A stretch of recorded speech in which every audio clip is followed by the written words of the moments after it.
Well, good morning. Okay, I am going to try to hold this. I have no idea if it's gonna work or not. I want you to know, it's kind of early here, but you first preheat your oven. Mine is actually just dinged and so it's ready, but I wanna show you inside my oven really quick. I think I can turn the light on and hopefully you can see.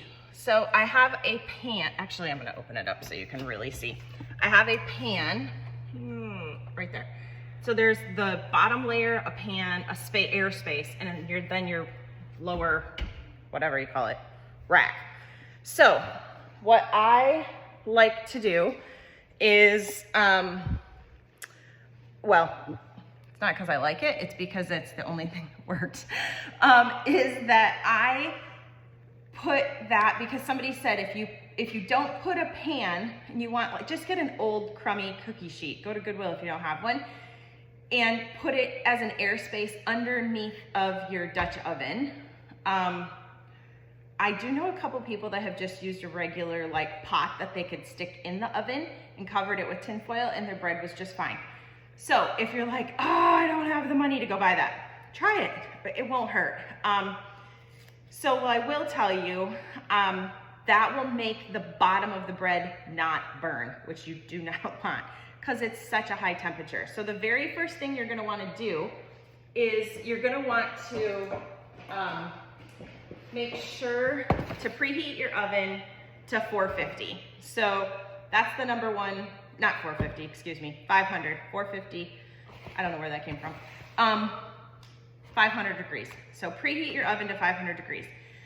You can use any kind of parchment paper, white parchment paper, like Costco, Sam's Club, whatever, like regular white parchment paper, burns really bad in the oven when it's this hot. So you can't reuse it. It won't, like, well, I've never had mine catch on fire. I shouldn't say it won't, but the brown kind, I just got this on Amazon. It's a very long roll. I don't know how long, 200 feet. So I just cut a piece. It doesn't have to be super huge, big enough for you to be able to pick it up and put it into your Dutch oven. So I also have this. Literally, I just got it in December for Christmas. It's really handy just because you can set it down inside and then pick it back up. Not with your fingers, but that's that. So once your oven is almost preheated to the right temperature, then you're going to get your bread. I already went out and got mine. And you can do it a couple different ways. So you can, I like to set it on top of here, and then I just flip it over, except for you can't see. Tip it down a little. Okay, so then, which I guess this is good. My bread is stuck just a little, which is okay. So it's not ideal. When you have a liner, this is why I usually use a liner, and I should have went and looked for one the other day. When you have a liner, the liner just comes out and then it pulls right off. But when it's in the basket like this is why it's good to use even a tea towel or whatever, because it's got the flour on it, and then even if it sticks to that, it's okay. So I'm not gonna mess with it much. You can see the little rings that are in it.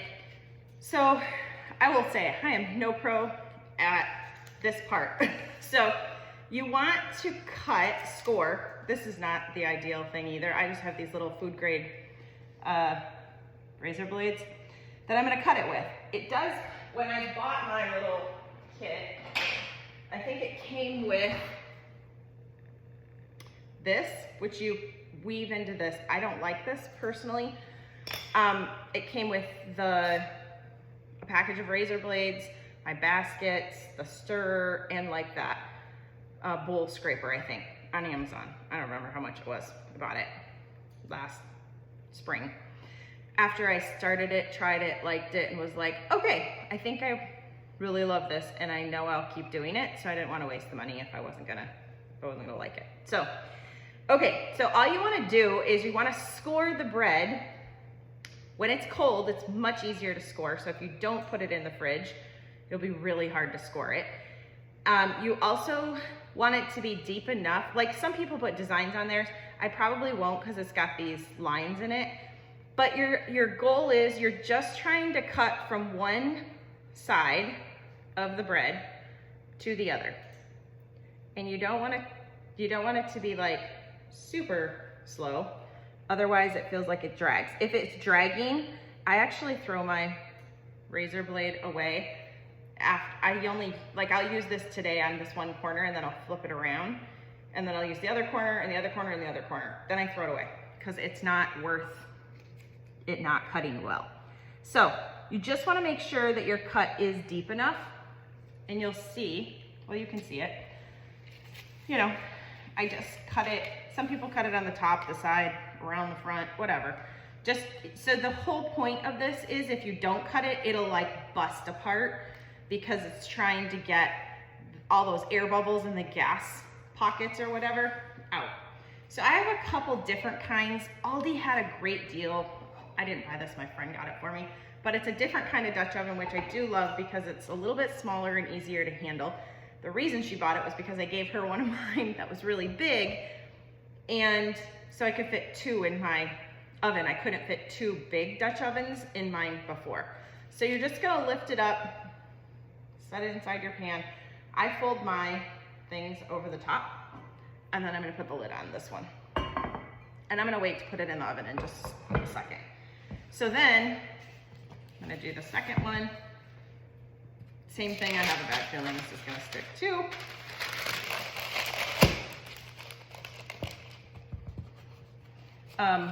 Which is okay, because you can see, it's not always perfect. So, okay, which is great. We got it, cut it. So if you cut it like I am, I wouldn't call it, I have cut my fingers a couple times, so just be really careful. There is a really great cutter. I think it's like $10 or $15. I think I got it for my mom when she was starting. And it has like, it's a smaller handheld one, so it's easier to control.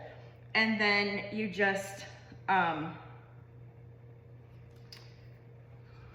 it's easier to control it, and then you can go ahead and it's magnetic, so it's really easy to get it in and out. So I just ordered one the other day, but it's not here yet. So again, you can see the cut. You can make a design on here. If I had a smooth bread, I would do that. The other thing too is if you have, like, now that I'm looking at it, I already put the other one in, but there is some fairly decent amount of flour on the outside. Usually I just try to brush off, and you can see all this flour down here. It's fine. It won't hurt anything just sitting on that parchment paper. So, and it'll brush off just the same when you get done. So I will say, when you grab a hold of your bread, you try not to grab it this way because it'll close that. So if you can grab a hold of it this way, lift it up and flop it in, then you're good. So that's it. And then I will show you, hopefully, some people love having an ear. Everybody likes to cook it a little bit different. I cook mine at 500 degrees for 25 minutes. And then I take the lids off, change the heat to 460, and I cook it for about 15 more. Sometimes it might be 17. I don't love my crust to be so hard that it like hurts the roof of my mouth. Nobody in my family does, which is great. So I do not do it like that. So it's just it's too hard. It's up to you. If you really love your crust super hard on sourdough, then you can make your crust harder. You could even turn your temperature down to maybe 450 and cook it just a little bit longer to get you that hard crust so it doesn't burn. So I will come back and show you once it's all done, and maybe I'll take a picture. If I can do that, I don't know. I don't even know how to do this whole video thing. I will take a picture of it, what it looks like when I take the lid off, so you can see it's looks almost identical to what it does now. It just grew, but there's no brownness to it at all. so you need to take the lid off. So anyway, I hope this helps. I'm also gonna make a video just on starter, so you don't ever run out, because you don't want to. and then you can keep your starter going. So, all right, I'll talk to you soon.